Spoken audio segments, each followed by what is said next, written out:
Yo, when I spit bars in a rave, man, I go hard like Santan. Yo, people, welcome back to another episode of the New Spurs Order podcast. I'm on hosting duties this week. It's Tapping Tobes. Long-awaited return, I would say. I've not been around for a couple of weeks. I've been living my best life in Kenya, but unfortunately, I'm back. And I'm with. Who did you go Kenya enough, with? I'm with my two biggest. I'm with my two biggest ops. I'm with my two biggest ops. Yeah, and that guy who interrupted me, you lot know his voice now. Scott Hall, Yao, what are you saying, brother? Hey, piss off! Tell us who you went to freaking Kenya with. Hey, listen. While you were gone, I'm not gonna lie to you. There's a small resurgence, Fans were happy. I've heard that we've lost numbers now that you've come back. Listen, I'm happy for you to return, but you have to explain yourself to the fans because you got a lot of your favorites have let you down this year, bro. So oh, trust me, we're gonna get into that because, bro, when I tell you they've been an absolute abomination, and that guy you heard cackling after Scott Hall was Booker T, Tops. The wig man, GQ Tops. What are you saying, bro? I'm here, man. I'm just happy to see Yao continue to crash it on your favorites, and I'm gonna continue the good fight for those guys. Every single one of them. Don't you worry, brother. Listen, people. For those tuning in, listening, watching, make sure you continue to support us on socials as well. It's New Spurs Order, one word, on Instagram and on Twitter, and of course make sure you're following and you're locked into the main touchline Fracker social accounts as well. So touchline Fracker, one word, on Twitter and on IG as well. But listen, we're not talking about touchline today, we're talking about Spurs. And in the land of Spurs, our most recent result was a 2-1 win against Brighton. Now, I can't remember the predicted scores from the last pod that you guys did when you were previewing this game. I can't remember, but we won 2-1. And I guess I'll start with you, Yao. Ugly performance, but did you expect that Spurs were going to get the 3 points? I've expected Spurs to lose every game since January. I don't understand.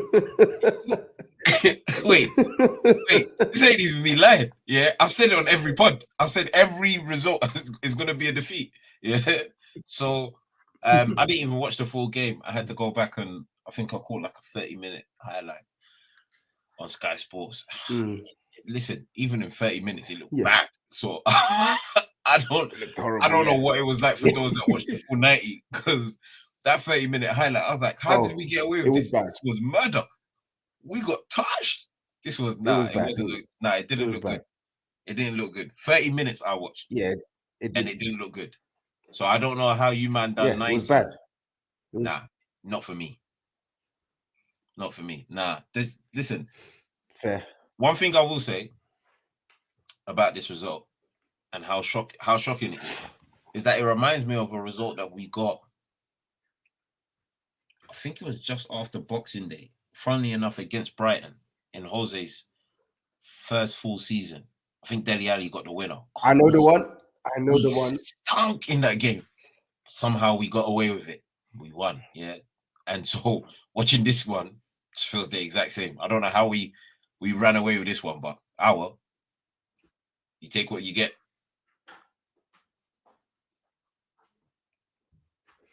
Yeah.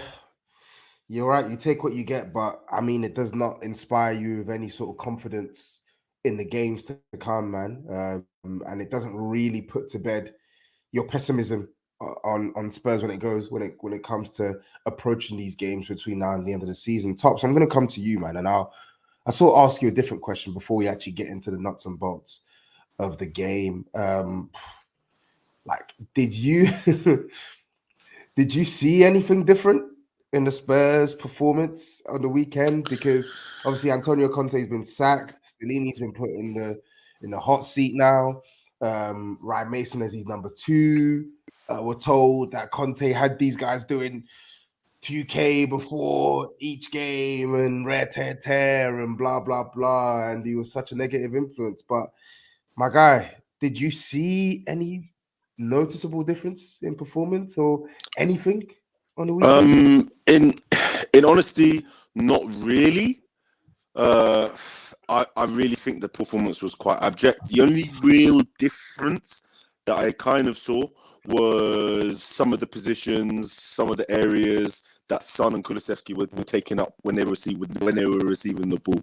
They were taking up positions that were a little bit wider than maybe they would do usually, and obviously they were trying to find passes or trying to find areas to occupy spaces in the final third a bit more centrally, which I haven't really seen them do under Conte that much. And actually, the first goal is actually from Son taking up an area which he hasn't really had to, or hasn't had much chance to take up this season, whereby he's able to sort of create a bit of space, a bit of distance for like a quick shot. And obviously he was able to get the goal from it as well. But in truth, the game was poor because we did things that we've been doing for most of the season, but we just did it worse. Like lots of it, we just did it worse.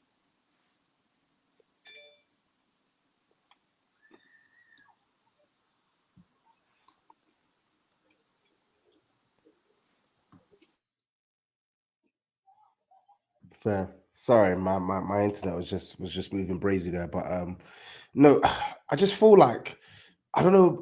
I get what you're saying, but I feel like nowadays when I watch Spurs, it's just the same. It's the same old crap. 3 at the back, 10 men behind the ball in our own half. The same low inspiring or uninspiring substitutions.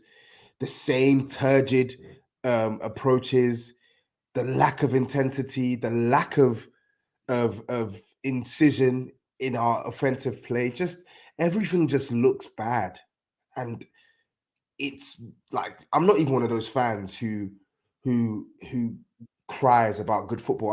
I'm a big advocate. I'm a big advocate for good football. I love the football we played on the pitch, but I will settle for sustainable football. However, what I'm seeing now from Spurs, win, loss, draw, I'm not happy. And if I am happy, it's short-lived. You should be happy. Like, what is this? Like, what is this? Why should I be happy, brother? Because the team is full of your favorites. It's full of your guys. It's not full of my favorites. It is. It's full of your guys. No. It's not saying your guys. I've got like 3 guys, brother. I've got like 3 guys. They're all stars. One of them's been sacked. In fact, I've got 4 guys. One of them's been sacked. One is our top scorer. Don't do that. Don't do that. One don't do has that. more goals in the World Cup than he does in the league, right? Wow. And the other is just the other. He's not even a Viking anymore. He is a pauper. Like he's a disgrace right now. He's a disgrace. How do you go from a Viking to a pauper? So yeah. How do you do that? A Viking to a pauper. He's a pauper, man. That's no Viking. That's no Viking. If that guy was playing the way he's playing right now, if he was on the front lines with Ragnar Lothbrok and them, man, he'd be first on the chopping block. He'd be first on the chopping block. Hey, listen. Why did you call him Viking? Because can we actually talk about the performances? Because that's him, man. Come on. Come on. Stop that, B. Why are you saying that's him? Like why are you saying that's him?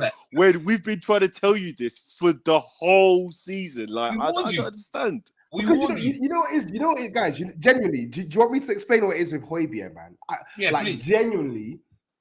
Genuinely, I just actually like the way this guy carries himself, man. I really do. When I watch his interviews, when I watch how he speaks about football, he actually has a good understanding of the game, and he's very, very emotionally aware. When shit isn't going well, he says the right things. when shit is going well, he keeps himself grounded. I don't think he's the type who speaks out of turn. Like when I see this guy speaking, he speaks with sense, and that's why I resonate with him a lot. Which is why it's crazy, because I'm like, how can you be so sensible when you speak, but when you play, it's a different matter altogether? It doesn't make any sense. It makes no sense. Even look at the performance against Brighton. Go on. I don't know. I don't know if you've seen the comments. Someone said, You fancy, man.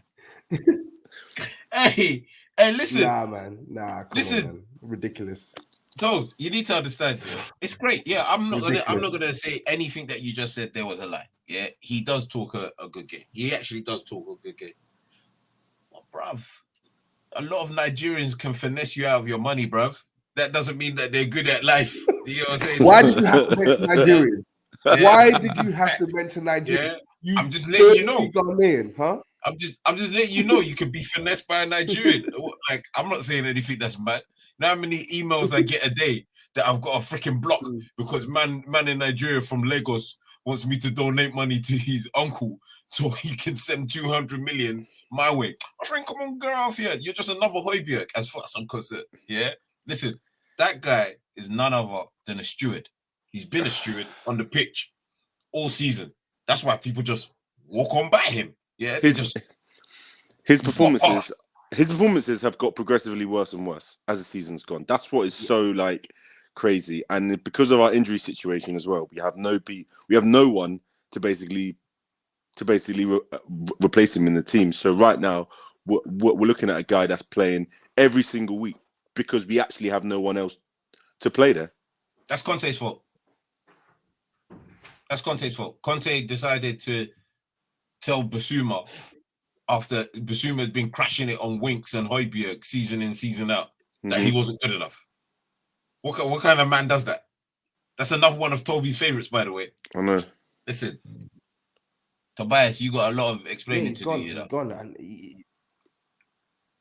listen, brother, I'll take it as it comes, man. It's whatever, bro. It is what it is. You live by the sword, you die by the sword. Conte's let me down, but I think we need to talk about.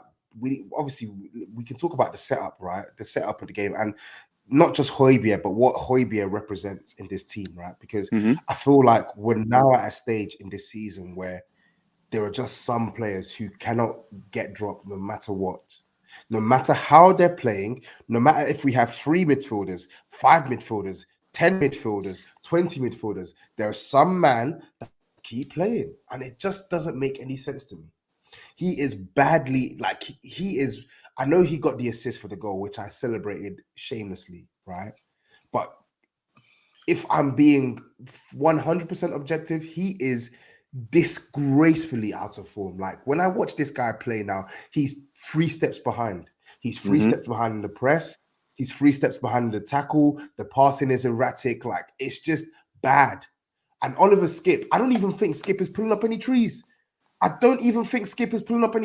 Skip is, just by virtue of just being able to just do your job and be competent, brother, he's showing you up. And I don't think Skip is as good a footballer as Højbjerg. I don't.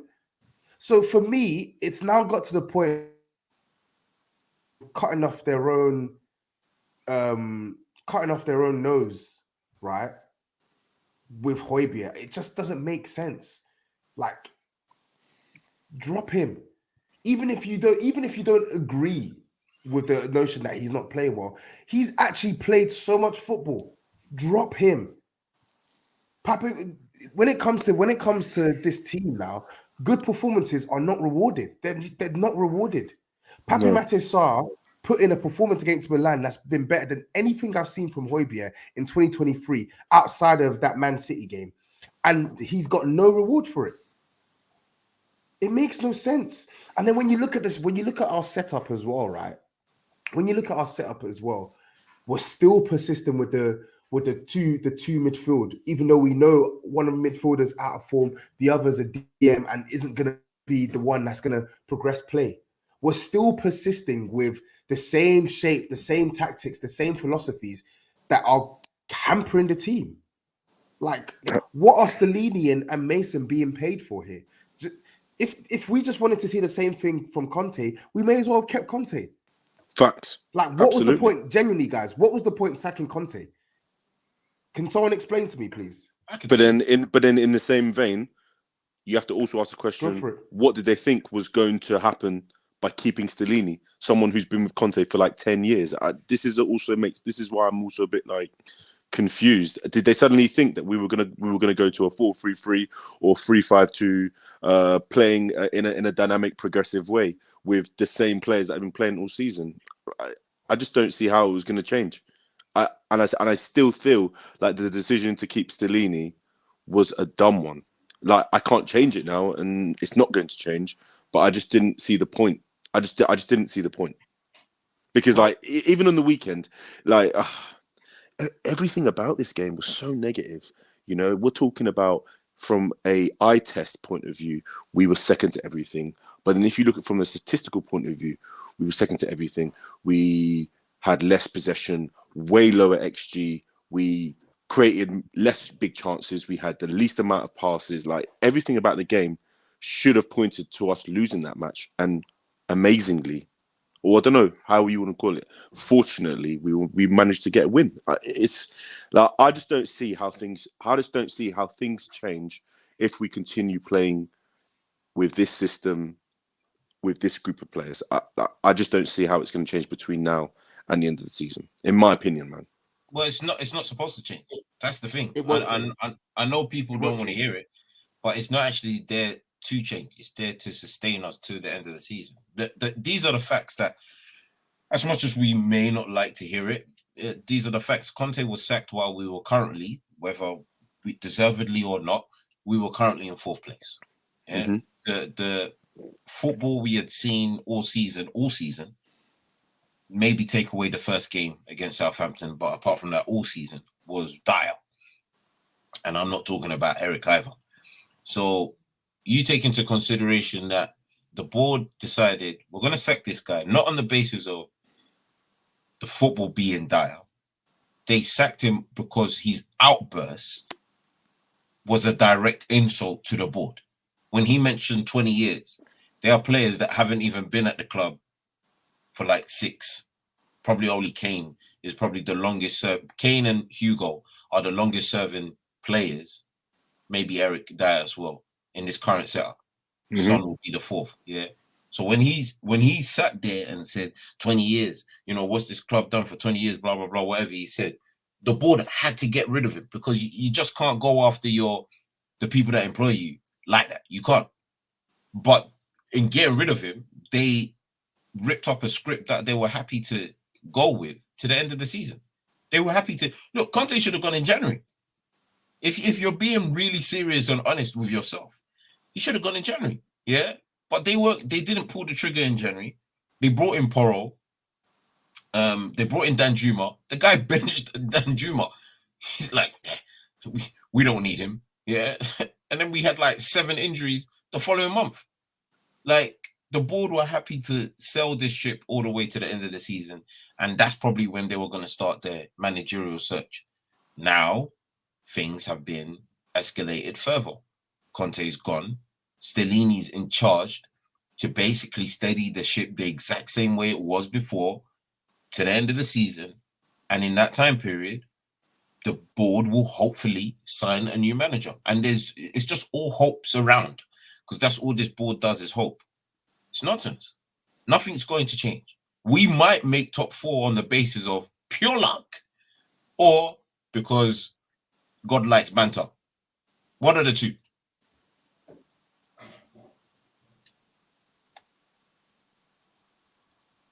Yeah, boy, it's peak, man. It's peak. I mean, when we actually break down the game, analyze the game, right? Obviously, we'll touch on Son, who opened the scoring with a fantastic goal to get his 100th Premier League goal. But when you actually look at the ebb and flow of the game, Brighton, between Son and Kane's goal, Brighton punched up Tottenham. They really, really punched up Tottenham.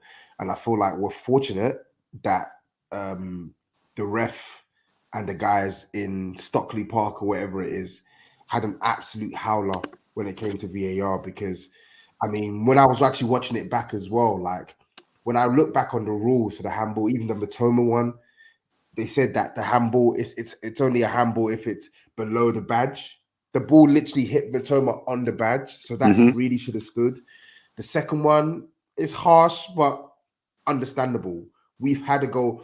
I remember when we lost to Sheffield United a couple of years back, we had a goal on the, disallowed under similar circumstances where the ball ricocheted off Lucas Moura's arm. He knew nothing about it. It fell to Harry Kane. Harry Kane scored. They disallowed that. So I don't really have any sympathy for Brighton when it comes to that one. The rules are the rules there. It was a handball according to those rules, which are unfair, but those are the rules. The third one, however, the Højbjerg one, God, steps on a man's foot and you see it, a replay, and you don't give a penalty. Mental.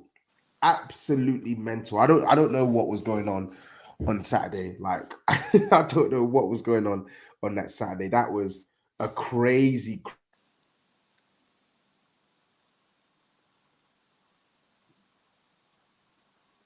It's that Højbjerg internet, bro. No, it was, as Tobes was saying, the decisions that went against us, actually against Brighton, were almost, it was abhorrent. Like, to be honest with you, I don't know. This is for another discussion, but I've just been disgusted at the level of refereeing this season, and I'm talking about in-game refereeing, and I'm talking about VAR refereeing. It's just been such a poor level, and there's been such a wide range of decisions that have been made that you're like, sometimes you just have to kind of pray on the day if it goes against you or if it goes for you. Like, I look back to the game against Southampton away where Sarr gave that penalty away in the last minute, and then the following week, I can't remember who it was, I saw something that was almost similar and the penalty wasn't given. I look at the game on the weekend against Brighton and I see, the handball maybe not given, but on another day that may have counted. And then obviously with the Højbjerg tackle on, or the stamp on Mitoma's foot, like, when I saw that, in my head I was like, there's no reason why that shouldn't be a penalty.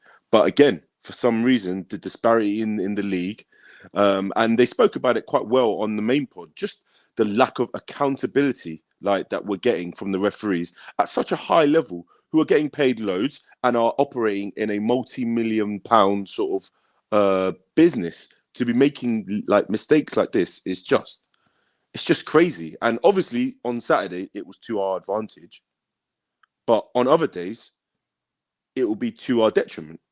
Do you know what I mean? I fully agree. So I'm going to bring up something after I make this point, because I don't know what the hell I just saw there. Yeah. In fact, let me just say it now. Hey, Toast, when your team disappeared, why was there a picture of Casemiro? But you know what? You answered that. And I know. Listen. Because do you know why? Because this isn't off my personal. This isn't off my personal StreamYard. You're doing an absolute madness right now. Yeah, Roma kid. Nah, bro. Don't do that. You're doing this isn't my personal StreamYard right now. Yeah, this is the touchline StreamYard. Don't do that. Focus. So I don't decide which Andy is here. Focus yourself. Don't do that. On the point of refereeing, one thing that has annoyed me the most about VAR, and sorry, I'm gonna send an insult to some fans, yeah, because I don't like the way some fans talk. Fans would be like, get rid of VAR. And I keep telling people, VAR is not the issue. The technology is not the issue. Yeah, the ability to see the replay and see where the issue or where the problem may be is not the issue. It's the people that are using the technology that are the issue. They're either biased, corrupt, or cannot take accountability for pure and obvious mistakes. What happened to Brighton? Complete and utter shame. Yes, it went in our favor, but people will be like, "Oh, Spurs, you got lucky." So what happened a couple of seasons ago when Eric Dyer was looking nowhere near the ball? Ball hits the back of his hand while he's facing the other way, and they gave a penalty.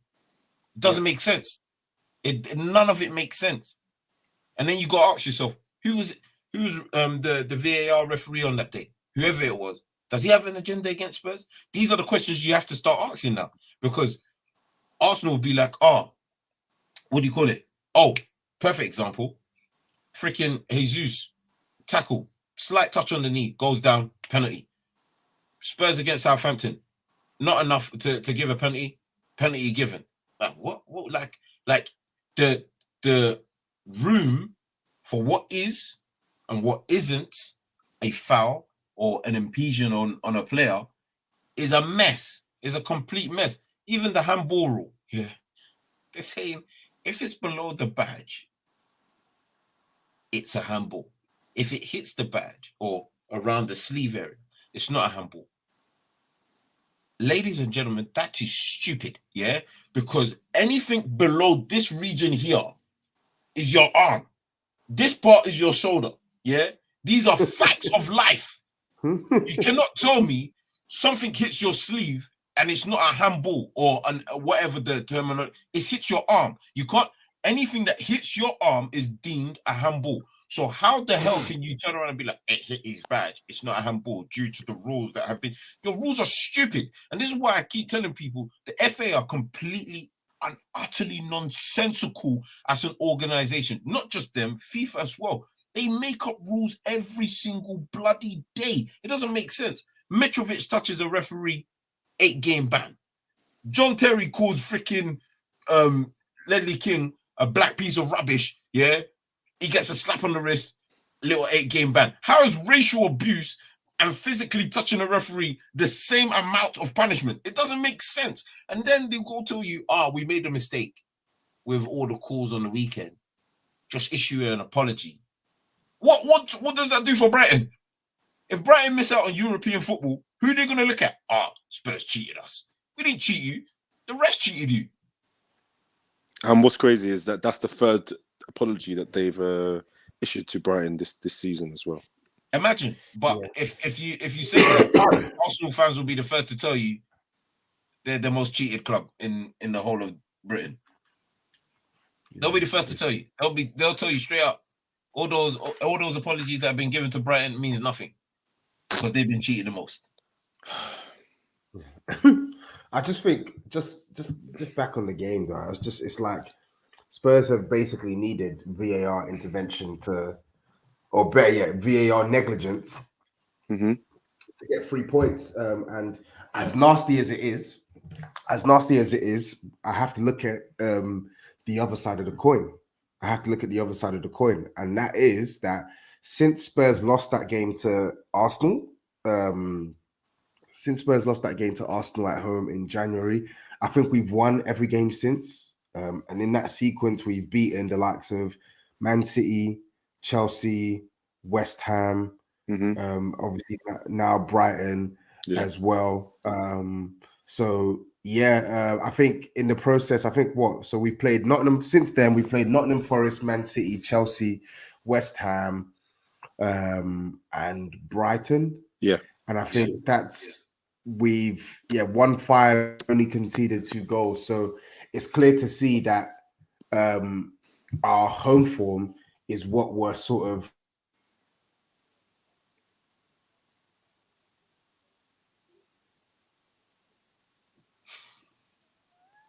Yeah, no, our home form is just at the moment what we seem to be banking on at the moment. Away from home, we still can't seem to get it together. I don't even know what our away form is like. I know we drew. Our last 2 games we drew away. Oh my God. So our away form isn't good. I don't think we've won away from home since. I'm trying to remember what was our last away win, because we lost to Wolves. We drew to Southampton and we drew to Everton. I can't remember the away game we had before Wolves. I cannot remember. I want to say City. I want to say City, but I might be wrong. I might be off. I don't think it was City. No, it wasn't. It wasn't City. I'll find it. Our away form is stinky. Basically, that our away form in 2023 has not been good. It's not been good at all. It was Fulham away at the end of Jan. Yep. There you go. What did we do there? 1-0, Kane. Oh, Yeah. disgusting. But then remember the one after that, we lost 4. Let's not forget, we lost 4-1 to Leicester. Leicester are fighting relegation. We lost 4-1 to Leicester. Yeah. Jesus. But That was your guy Conte that managed that game, by the way. Yeah, and he should have been gone. He should have been gone weeks ago. He should have been gone weeks before that. But listen, guys, let's actually move on from the negative of this game, and let's actually talk about one guy. All right, one guy who's been much maligned this season. One guy who has actually not been good. In fact, he's been downright appalling this year. But again, we have to give credit where it's due, and we have to give credit to, in my opinion, what has been one of the best players I've seen put on a Spurs shirt. We have to give credit to Son Heung-min. Yeah, I ain't giving no credit to him. Doesn't no, even make you my have top to. 5. You have to give credit. Son is the first Asian to hit 100 Premier League goals in the Premier That's League. nice for him. Sell him. Yeah. No. We're not allowing slander today, right? We're not allowing slander today. Sell him. Yes, it's taken. You can have that opinion of Son if you want to sell him, but I want you guys to give this guy some love and some praise for hitting 100 Premier League goals. I'm not giving him jack doo-doo. Yeah. It's no easy feat. There are very few Spurs players that have hit 100 Premier League goals, and he is in that category. That's nice. In that category, and he is not an out striker, right? Wonderful. We have to give this guy his flowers. Son deserves. I'm not giving him diddly squats. Yeah. Listen, I'll tell you why I'm not giving him diddly squat. Yeah, not because yeah, he's reached 100. Is that a great target? Oh, that's an amazing target. Is he the first Asian to do it? Oh yeah, he is. All right, clap. I'm not giving him props for what I've seen this season. It stunk. You don't have to give him props this season. We're talking about the achievement. I don't give a damn that I don't care that he reached the accolade. I don't care that he reached the accolade. I don't care for the accolade that he has reached, because he has bored the hell out of my eyes. Yeah. I've gone into the stadium and cried, because of the nonsense this guy has done all season. Now, I'm not giving him no props. What do you want me to do? Say, well done for reaching 100? All right. Well done for reaching 100. Props? You can absolutely get out of my club. Go cry somewhere else, because I don't want to see you crying at my club next season. I really don't. Have some respect, man. Have some respect, yeah? Have some respect. This guy has rightly got... This guy has the same amount of respect as his dad does for him. This guy has rightly been criticized all season for his appalling performances. Correct. But this is one of the few moments where we can actually celebrate him this season. So let's celebrate him. Can I ask a question? Actually, I'm going to ask a question. He reached 100 goals. Mm-hmm. Just humor me here. Was his performance good, despite the fact that he scored a goal? It wasn't good, but it wasn't. He wasn't one of the worst players. He wasn't his usual stinky self this season. I would say. Where did we get him from? Leverkusen. Let's sell him back there. Leverkusen, yeah. Yeah, let him see out his career there. Just to let you know, despite your tirade, right? Just to give you a view of some numbers in the Premier League: 260 appearances, Premier League appearances, 100 goals, 50 assists. Mm-hmm. That's 150 goal involvements in 260 games. That is very, very impressive. Do you know what that is? Do you know what that is? You just given me a stat line, and then you know what United fans that like Bruno will do? They will do the exact same thing, and I'll tell them. Nah, don't compare, please. Yeah? Don't compare Bruno's this guy to Bruno, please. Oh, do you think Bruno's ass? No. Don't compare him to Bruno, please. I'm just asking. Do you think Bruno is ass? This is what I'm asking. I don't think he's asked, but I don't think he's top. Oh, whoa. You ain't gonna throw pause at the end. Okay, pause. Be careful now. Be careful. But the point I'm making is this, right? Son has faced criticism all season, and rightly so. I just want us to give him some flowers now for this achievement. It is not an easy achievement. How many players have played in the Premier League and have hit 100 Premier League goals? He is in esteemed company. It's Yes, true. right? It's true. So what should we do? Give him a medal before we sell him? No, We need no, to give no, him no, something. no. We need to give him something, boy. Celebrate him. I, Celebrate him while he's still here. I'm so What are we celebrating him for? I'm so mixed on him purely because I just think that like for the player he is and the ability he has, he should actually have done a lot more than what he has done. But at this point, I am going to give him the credit where it's due. I mean, how many players are going to be able to get 100 league goals? How many players have even got 50 league assists? I think, from the bat, when we signed him in 2015, I always thought this is someone who's extremely talented, and actually to be able to reach this feat is very, very impressive. And I'm not going to lie, like he has been a stalwart for us in the last sort of like 6-7 seasons. Not his first and not his current season. And to be honest with you, if I'm looking at his whole time at Spurs, this has probably been his worst season. If we're looking at it from a performance-wise and also statistically. So I think, to be honest with you, whilst in many respects, people might say it's quite harsh for us to speak about him in this way, but actually, this is when we kind of need him to be almost pivotal for us. We know what his relationship is with Kane and the way they provide and score for each other. We know where we are as a club in terms of what we want to do. And especially after last season, his stocks were at an all-time high, with getting Golden Boot and essentially shooting us to top 4. But this season, like that fall off it's been near on astronomical. Like I don't even understand how he's performed at this level. And to be honest with you, whilst we know what kind of a player he is in terms of his ability to go in and out of form, you have to give him his juice. You have to give him his juice. I think I read a stat as well that, like, in terms of goal scoring as well for Spurs, he's only one behind Jermaine Defoe, which I think is incredible, considering how highly Spurs fans rate Jermaine Defoe. Do you? Yeah, Do you highly rate Jermaine Defoe? Yeah, I do. Jermaine Defoe's one of my favorite. For me, he's one of my favorite ever. He's one of my favorite ever Spurs players. I'm talking top 3 Spurs players ever. So one of my favorites. So it's one of them ones where it's not. We know Defoe had his goal scoring issues where he would go like months without scoring. We know that, but when we talk about like a player who you like resonate with that you really like, I really like Jermaine Defoe, and I think his type of striker, his ability to just get the ball, pick it up 25, 30 yards, smack it top bins, like he was one of our favorite. He was one of your favorite players? Was one of mine? No, he was. And the amazing thing about Son as well is that like he had lots of amazing kind of landmarks for us as well, like scored the first goal at this new stadium. He scored the first Champions League winner against City at the first Champions League tie we had there. He scored lots of goals, important goals for us in the Champions League, which I think has been hugely important. And obviously, like I said, his relationship with Kane has been a massive one, where those two are now the most combined partnership in the league. So you have to give him.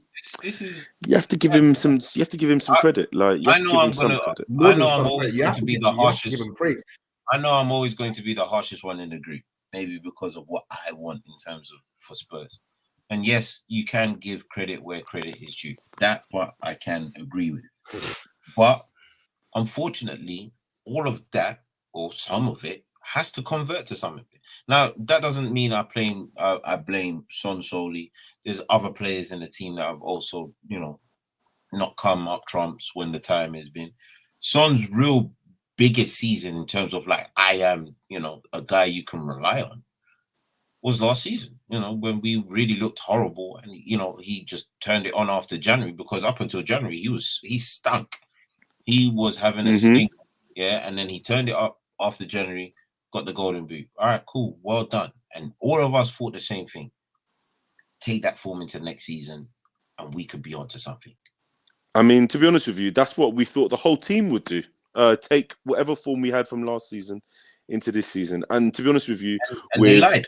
with the PR that everyone had from our tour to South Korea, from the Spurs players doing the shuttles, you know, in that heat XYZ. We all thought that we would improve as a team, and as a team, we've actually regressed. Not just Son himself. Son has been like poor, but as a team, we've regressed as well. Like, so, I think in many respects it's a little bit harsh, and the one thing that annoys me about him, the only thing that annoys me about him, is that this is someone who's 30 years old now. So he spent the crux of his career, the last 6-7 years at Spurs, and he's almost seen his peak come and go. Well, I wouldn't say go, but he's almost seen his career go up, and it could be almost like beyond the sort of the arc. So it could be on its way down.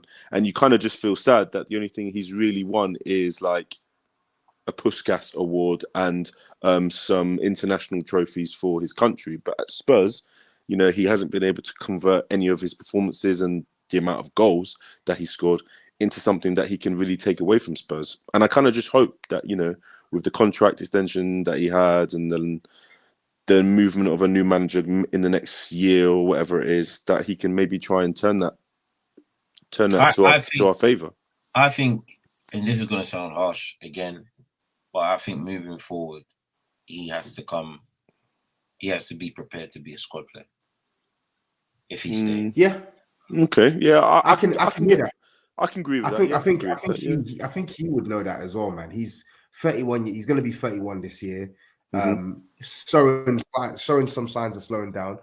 I'm like you. I'm actually open to selling Son. But if he for the right price, I don't just want to sell him for chump change. But if we do keep him, we need to keep him with a view where we can't be so reliant on Son like we were in the past, because clearly he's proven that he's showing signs that he can no longer offer us what he used to offer us, and there's only a specific way we can utilize him in this team, and that's firmly as high up the pitch as possible, right?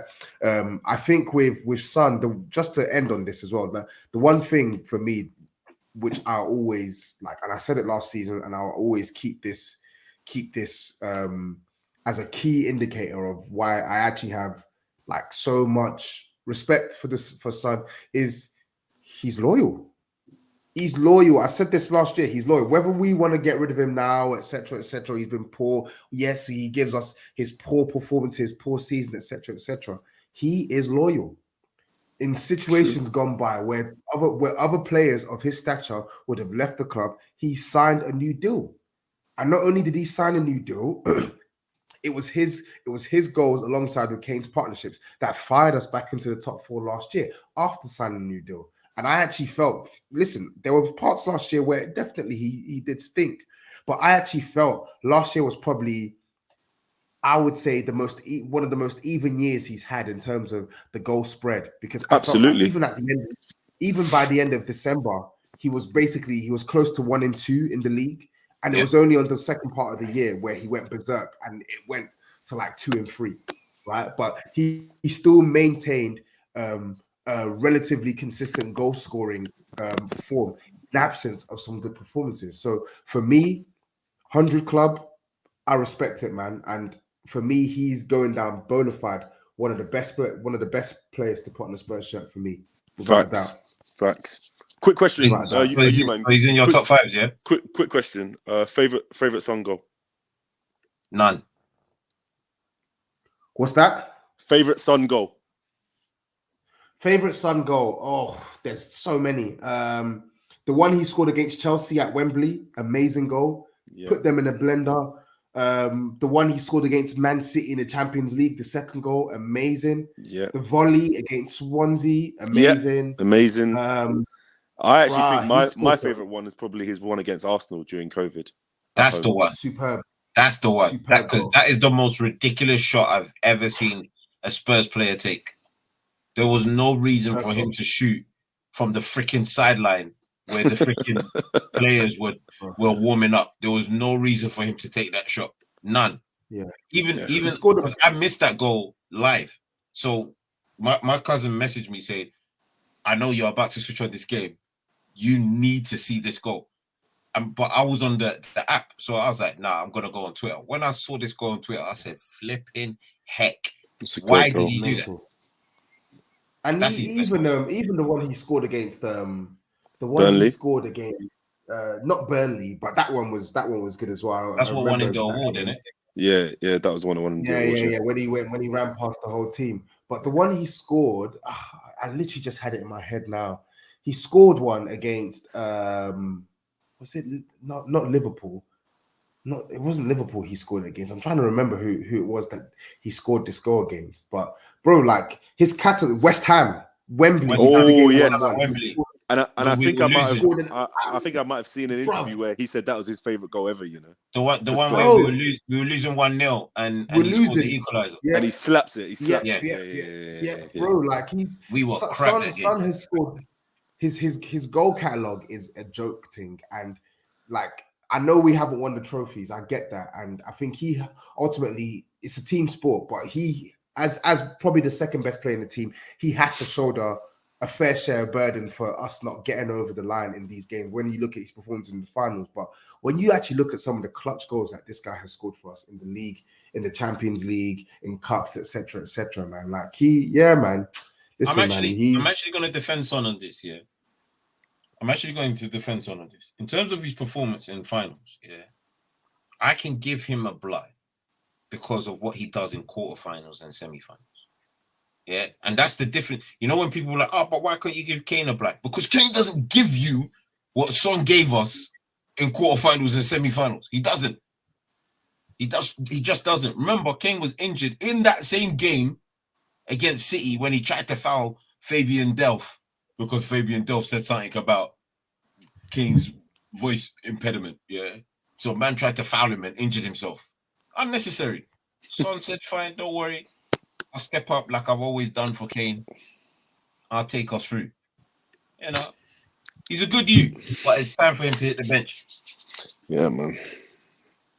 But yeah, listen, big up to him anyway, man. Big up to him. But let's move ahead to this weekend. Obviously, we know that another thing that happened in the Brighton game was Stellini getting into beef with De Zerbi. And that means that both managers got sent off, and that means that Stellini will not be in the dugout this weekend. So, fellas, hello darkness. We are officially back with Ryan Mason. Just when you thought it couldn't get worse. But mind you, Stellini is horrible, man. He's flipping horrible. So, boy, guys. Can I ask a question on the whole Stellini De Zerbi thing? Yeah. How are you meant to be a man if another man can come to your home and point his finger at your chest? You must be mad. Yeah, because I've seen the clips. Stellini just standing there, De Zerbi giving it all of this. I said impossible. In Tottenham, you're supposed to be interim manager, and you're letting man just point fingers at your So that alone for me was like, get Stellini out immediately, please. And even when all the ruckus was going off, man just stood there. And then he told the interviewer that he didn't want to be involved in, all the ruckus. What kind of wussy kind of attitude is this? Big man, go over there and headbutt somebody, bro. Yeah, that's what I rated Conte about when he had that little moment with Tuchel. Yeah, because he was like, oh yeah, you want to go? You want to go? I was like, yeah, that's what I want. I want fire, bro. I don't want this guy just standing there and then acting shocked when he got sent off. I'm glad he got sent off. As for having Ryan Mason. Want to bamba? you want to roll with the big boys? Yeah. Listen. You want to chill with the big boys? Nah. But Mason, you know what? Yeah. Mason in charge is gonna be hell. Oh my days. You know what's gonna annoy me as well, yeah, with Mason in charge, right? We've got a fixture that on paper we should really be winning comfortably. Comfortably. Mm-hmm. And you know what's gonna happen, right? Those are the games that he used to build up credit. Yeah, I know. We'll discuss it after. I know. We'll discuss it after. But Mason. And listen, I don't want to take anything away from him because I guess after we sacked Jose, he sort of freed the shackles to a certain extent, where at least the team were trying to score again. But I Mhm. I almost hate that notion that Ryan Mason automatically gets Spurs playing good football, because I feel like the teams you play and in the moments they're in should play a factor. Like, what I mean by that is when Ryan Mason came into the team, when the season was done with Jose, we were playing teams like Burnley, who were dead and buried, Southampton. Wolves, dead and buried, Southampton, and we even made hard work of that one. Fair, we made hard work of Leicester that one. City So even. Leicester, exactly. So like now we play Bournemouth. Bournemouth at home, and I can just see what's going to happen. Right, Mason's not in Spurs will charge, by the probably way. win. Oh, he's not. Yeah, Papa just said in the comments that the red cards got overturned. Oh, really? Sweet. Yeah. In fact, why am I saying sweet? As if Stellini's any Everyone better. back to Stellini this is crap, bro.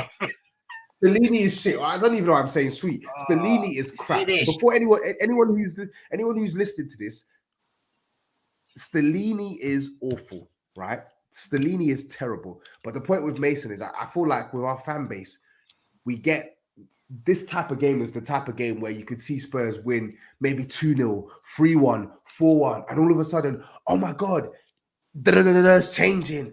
Give this person this, that, and the third. Oh my God, we need to do this, we need to do that. Just manage expectations. That's one thing I'd have to say to Spurs fans. Manage expectations. What Yeah. do you guys expect this weekend? A loss. A win.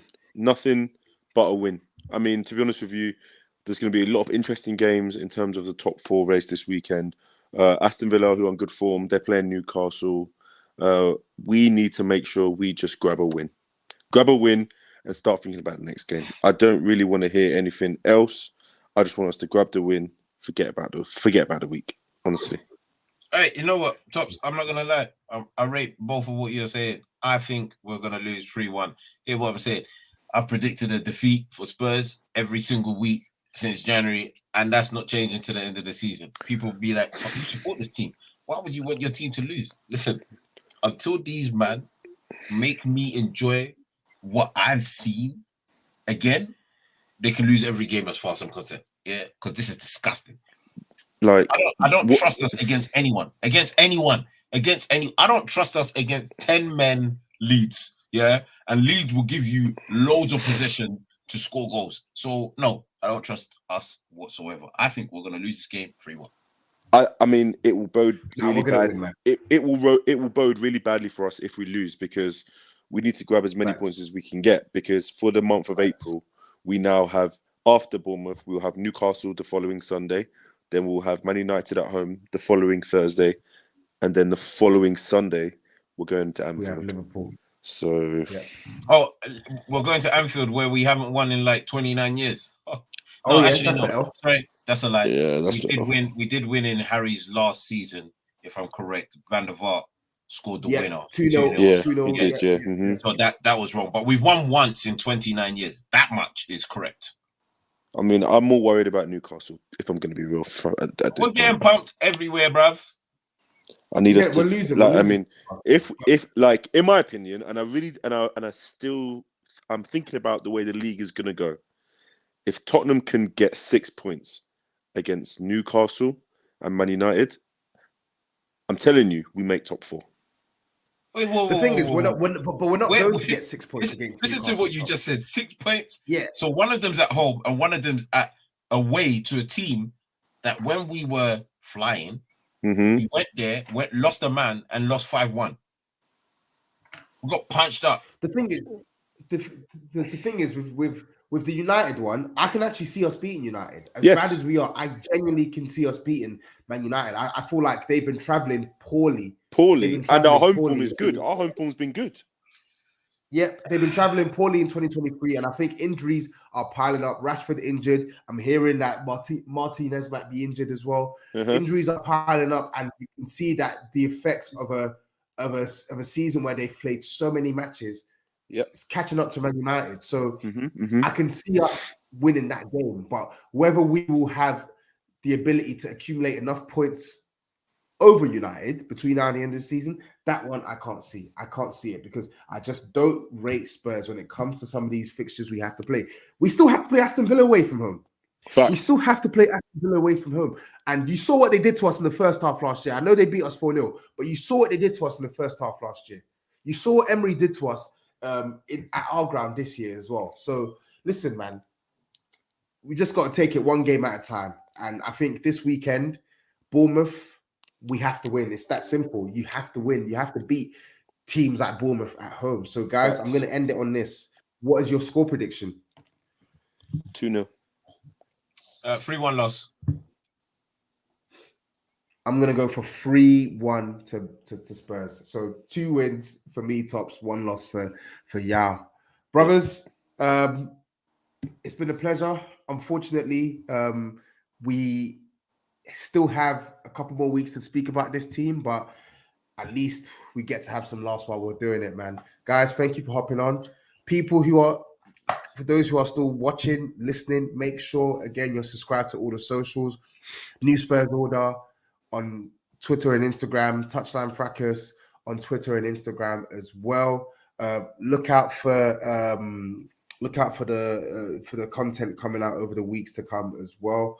But until then, take care, peace out, and up the Spurs.